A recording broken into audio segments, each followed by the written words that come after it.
Welcome back to American Sunrise. I'm Emily Finn, in today for Dr. Gina. Thank you so much for joining us. Time now for today's health news, sponsored by the Wellness Company. And under the microscope today, upheaval at the CDC. The Trump administration picks Deputy HHS Secretary Jim O'Neill to serve as the acting CDC director. This comes after the Trump administration fired Director Susan Marc Maneras due to clashes on vaccine policy. This then led to other top officials resigning over the vaccine policy shifts. Maneras is challenging her firing currently. Now, a new administration in Washington, D.C. has brought a lot of positive changes when it comes to fixing our broken healthcare system. The reality is, however, that there is only so much the government can do, and that if we really want to make America healthy again, that starts at home with each and every one of us. And that's where the Wellness Company comes in. You see and hear from TWC doctors all the time on this network, and you know that their products are the gold standard for keeping you and your family safe and healthy. The Wellness Company gives you the opportunity to make sure you are prepared for whatever happens with their series of prescription medical kits. Kits that contain an assortment of life-saving medications and guidebooks to assist in the proper use of these medications.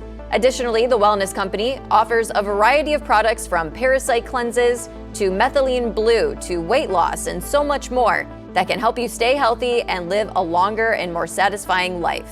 Make America healthy again starts at home. Do your part and protect the health of you and your family. Go to www.twc.health/RAV today and order.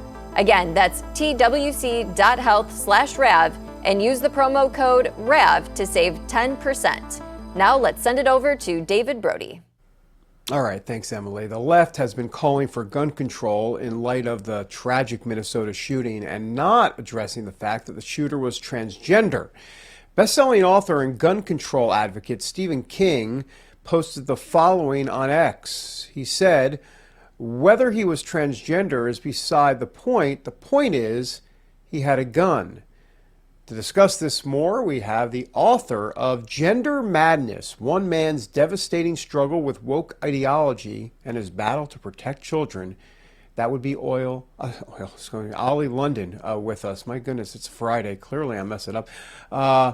Oli, thanks for being here. So Democrats are also saying that this individual suffered from mental illness, but they're not going to admit that gender dysphoria is a mental illness. And to be clear, look, it's not to demonize people who are suffering from gender dysphoria. That's real. They need help. So talk to us about this aspect of what's going on. Good morning to you.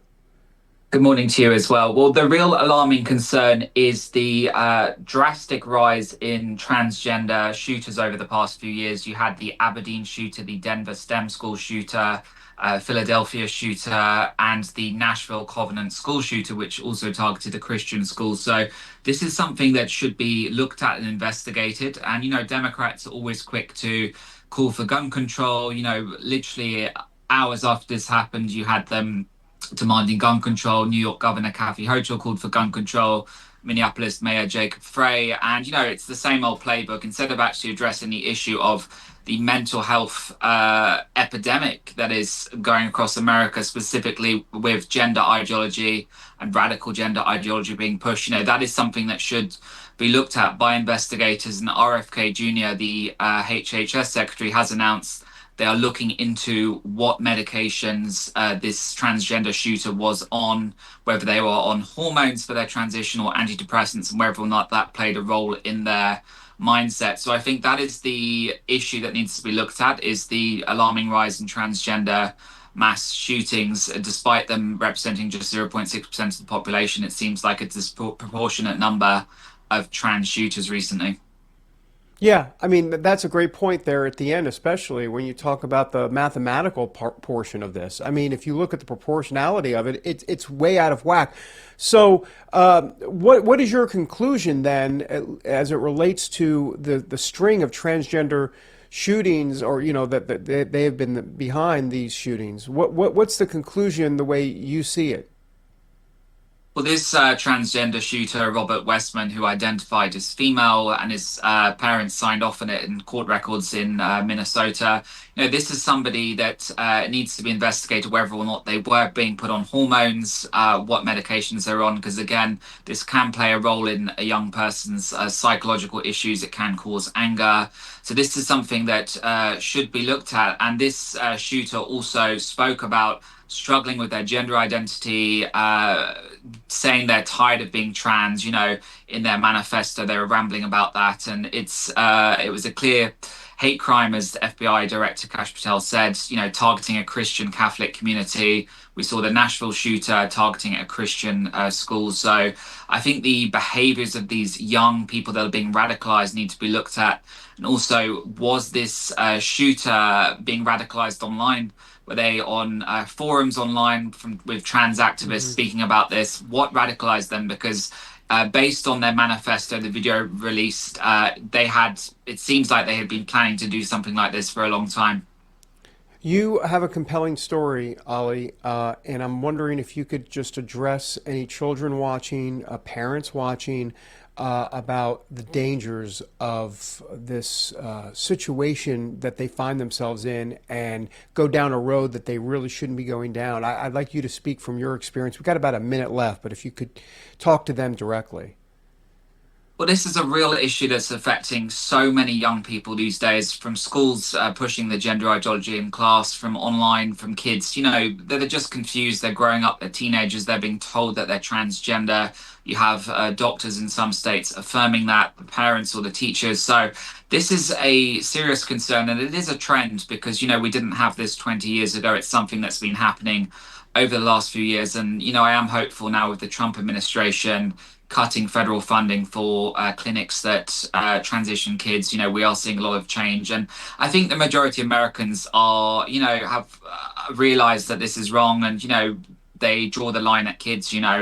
While adults can make a decision on their lives, they still need guidance if they're struggling with something. But, kids can't consent. So I think this is the issue that most Americans do agree on. And, we do need to look at young people being pushed into this by trans activists, by, social media and other causes, and try and help them, because it's a horrible thing for a young person to go through, to struggle with their identity. And again, it can lead to radicalization in some cases, as we've seen.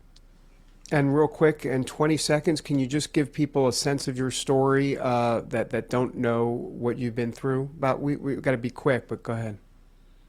Yeah, so I also struggled with gender identity for a number of years. I did transition, and 3 years ago detransitioned and actually found God and became Christian. So my advice for anyone struggling is seek God, because that is a beautiful way of helping you get out of a dark place and giving you courage and giving you hope. Amen to all of that. Oli London, truer words never been spoken. Thanks so much for being here. Appreciate you. Thanks. Appreciate it. All right, coming up, squad member Ilhan Omar wants Congress to pass stricter gun laws after the tragic Minneapolis shooting. Of course she does. These calls going to go anywhere? LOL, rhetorical. We analyze it next on American Sunrise.